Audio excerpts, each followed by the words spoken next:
कशा आहात तुम्ही सगळे असाल म्हणजे तुम्ही सगळ्यांचं परत एकदा नवीन व्हिडिओमध्ये स्वागत आहे। आणि आज आपण बनवणार आहे आपल्या सगळ्यांचा फेवरेट डिश म्हणजेच आपण बनवणार आहे आज गुलाबजामुन। सो मी बनवणार आहे। सो आपण जे 2 गुलाबजामुनचे पॅकेट घेतलेत, आपण गिरचेच बनवणार आहे कारण की हे छान लागतात। सो बनवूया। तर आपल्याला याचा छान एक डो बनवून घ्यायचा आहे। आता बघा तुम्ही याच्यामध्ये दूध पण यूज करू शकता आणि पाणी पण। मी पाणी यूज केलं आणि मस्तपैकी याला मिक्स करून घेतलं। याचा छान डो बनवला आहे आणि याला 10 मिनिटासाठी आपण झाकून ठेवणार आहे।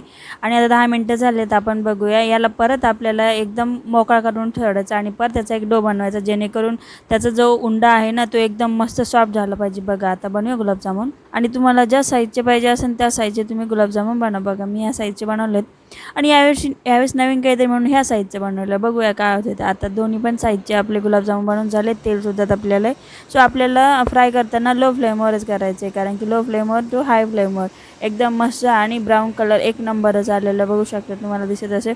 मस्त आपले गुलाबजामुन ऑलमोस्ट रेडी झालेले आहेत बघा। आणि हे जे आपण नवीन इनोव्हेशन जे केलं हे पण फ्राय करून घेऊया आणि मस्तपैकी हे सुद्धा। आणि आपण आपला पाक सुद्धा रेडी केलेला आहे। आता आपण आपल्या पाकामध्ये टाकून दिले। आपण आता टेस्ट करूया बघू कशी झाली। आपला जो गुलाबजामुन आहे एकदम आपल्या साखरेच्या पाकामध्ये एकदम छान भिजलेला आहे। आता मी याला टेस्ट करतेय आणि आपण बघूया कसा झालाय तो।